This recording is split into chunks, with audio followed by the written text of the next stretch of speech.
Hello, my Nintendo rats, feeding off any potential news and leaks from Nintendo about the Switch 2 and you finally get the thing, but you're still hungry for more and you're diving deep in every single tiny minute detail the trailer has to offer just to find a breadcrumb of food that you can devour and eat and munch on. Welcome back. Today I'm going to be talking about the new Mario game, teased in the Switch 2 trailer that is presumably going to be titled Mario Kart 9. There's obviously some huge details in the small 10-second window that Mario Kart 9 was shown, but we're here to talk about them and potentially how what we see may not be the bigger picture of these games. So Mario Kart 9 is finally coming out, presumably again with the release of the Switch 2, with Mario Kart 9 being the launch title for this new console, and finally it just makes so much sense. We've waited over 11 years now for a new Mario Kart game, if you don't count Mario Kart 8 Deluxe, which is the Switch version of Mario Kart 8 for the Wii U, which you shouldn't count because it's the same game but just DLC included, and probably made a lot of people mad with how they included all the DLC after they just made people pay for it. And a lot of people have been asking and wondering why we're only just getting this now, but financially and business-wise, it only makes sense. Mario Kart 8 Deluxe, even though it was just a deluxe version of a Wii U game, has been the top seller of the Switch library and has just stayed at a constant position at the top of the list, and it makes perfect sense. I mean, who doesn't like a Mario Kart every now and again? And in the recent DLC for Mario Kart 8 Deluxe, they introduced, I believe, 48 new tracks or courses for you to race on. And despite that, they're putting out Mario Kart 9, which a lot of people thought they would debunk because of these, 48 courses. But of course, that doesn't mean we can't get Mario Kart 9. We're still looking for something different, and most of those courses are old anyway, and this just makes perfect sense to be the launch title of the Switch 2. Now, everyone is talking about, well, one of two things. One of them being Donkey Kong, which we'll get into later, but the other main thing I think most people are talking about is how in a certain moment in the trailer you can see an aerial view of the track, and oh look, there's 24 slots for 24 players. So a lot of people are speculating this is the new gimmick for the game, and I really don't think that's going to be the main gimmick, for a number of reasons that we'll get into.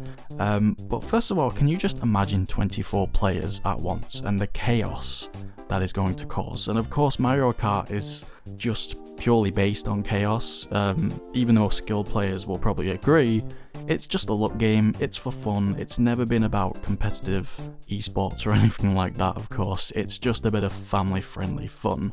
However, 24 players just begs the question why. We already have 12, we've already always had 12 pretty much. Why do we need 12 more? What does that add?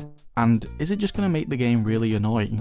Apart from power-ups like lightning, are we going to have 5 bullet bills going on at once? I mean, really, what is the difference here?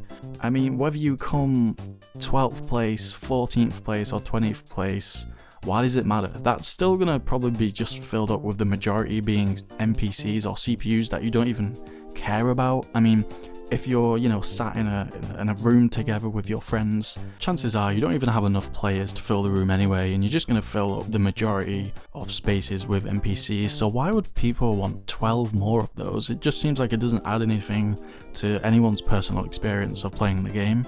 Even if you look at when they introduced 8-player Smash for Smash Bros. Wii U, I think it was just on Wii U, I'm not sure if it was on 3DS or not, but that was really cool at the time. You could pair any controller, including your 3DS, which I feel like a lot of people have forgot about.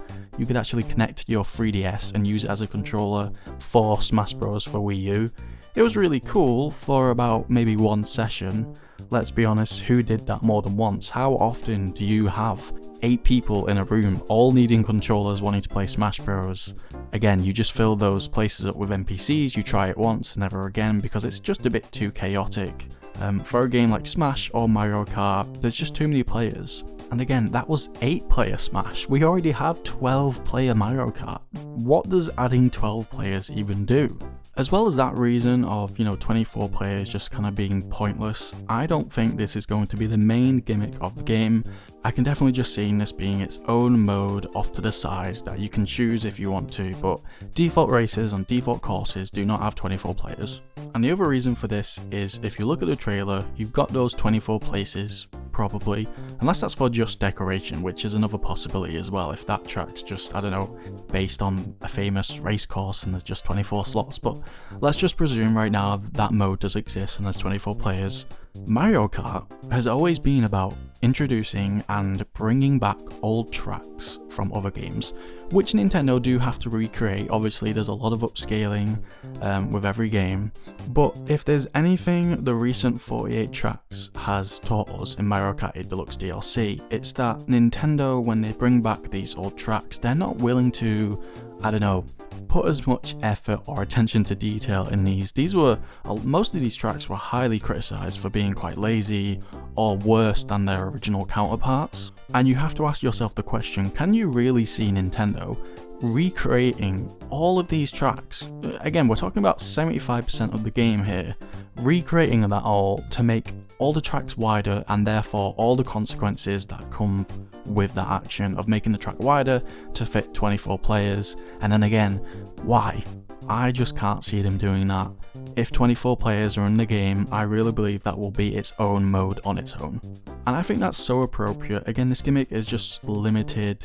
It's not really a highlight. I mean, I would love something more, concentrated and more heart poured into, like Double Dash, where, that mattered. Every race you pick a combo of 2 characters, each character has a signature move or power up, and it always works, and a lot of people say that's their favourite Mario Kart game of all time. If we got Double Dash too, I don't think anyone will complain about that. I just think even if you add 24 players to every track, even if Nintendo find a way to do it and they get off their ass and just put in the effort to remake every old track to make that possible, I just don't think that's hard enough of a sell point for this game, and I can't see Nintendo themselves wanting to do it when it, again, doesn't add anything.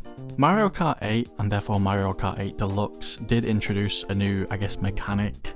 I won't go as far to say gimmick, but that mechanic was anti-gravity, and so every track, I think almost every track, at least new one, has a moment in the track or course where your anti-gravity, things go upside down and turn over and you're flying essentially. Although the only problem with this mechanic is you're not. Most of the time when this happens, you can't even notice. The transition between driving normally and anti-gravity is most of the time just not even noticeable.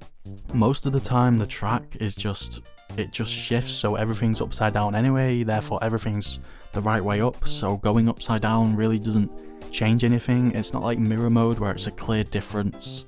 Nothing really happens. I think if you stuck like 8 casual players in a room, you asked them all to play a course of Mario Kart, and then you asked them what the gimmick or new mechanic was of Mario Kart 8 and 8 Deluxe, I don't think they could tell you. This is such a strange thing they focused on. I don't know if I can say focused on, because it wasn't really a sell point of the game, but it was just one of those things where why even introduce it in the first place? And it's the same with 24 Mario Kart. I just don't get the point. What would be really cool though is if the new gimmick or mechanic of Mario Kart 9 is tied in with this mysterious C button that no longer has a C on it, or maybe it does and Nintendo didn't want to show us that button yet. They were very secretive of the button. They showed like magnetic Joy-Cons, how the Joy-Cons slot in, how they can slide in a new mouse adapter thing, but they didn't show us that new button or zoom in on it or pay any attention to it, and so I think they're hiding something big behind that button. I think the fact that they didn't showcase it or show it off at all really just tells us that they're going to really focus on it next time in April when they have a Switch 2 Direct. And I think if this is, rumoured as correctly as to be a chat button or a party button where you can easily invite friends and join and leave party groups, that would be really fun. Imagine like being in a Mario Kart 9 lobby and you can just speak to people, at least in between races, or at least people, in your party. So let's say you join like a 24 course Mario Kart session online, but you've got 3 of your friends in the room, and then you have like push to talk on Mario Kart while you're racing, then I can see Nintendo, you know, embracing that chaos, and that could be really fun if the whole gimmick of this Mario Kart 9 game is that you can chat to friends while you drive. That would be hilarious. Now let's talk about the gorilla in the room, which is Donkey Kong.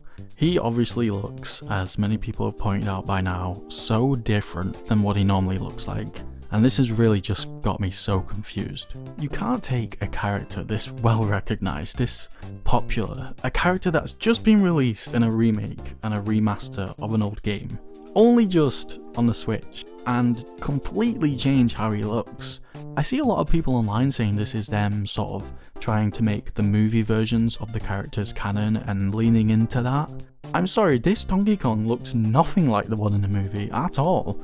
It's a complete exaggeration. I don't know what they're going for here. And if you're going to make the argument of this is what the movie character looks like, why don't the other characters look like that? Why is Mario so stubby when in the movie he was so tall? And there's some other odd things going on here, like why is she wearing a dress when she's on a motorcycle? She never does that in Mario Kart, right? There's something strange going on. I'm wondering if this game isn't maybe complete, or this is old footage, I don't know, or if Nintendo are just trolling us and Donkey Kong doesn't look like this in the game, or at least I think the most reasonable explanation for this is maybe this is like a classic skin and they're introducing skins, and so you can pick one character and make them look different, similar to how Smash Bros did it with, what did they even call it? I can't even remember. Maybe like shadow characters, where like Pit and Dark Pit are the same character but they're kind of not, but they're treated as different skins, although there's more deep down under the surface, and obviously those are different characters. Maybe they're doing something similar here where you can pick Peach or Metal Peach or Baby Peach, and then it's the same with Donkey Kong. Maybe there's Donkey Kong and Classic Donkey Kong, I don't know. But there is no way this thing is based off movie Donkey Kong. I mean, that would just be such a weird choice anyway when they made the characters specifically look like their celebrity voice actor counterparts. So what, we're just playing as Seth Rogen now? I just don't see it. These two things look completely different, and this guy does not look like Jack Black.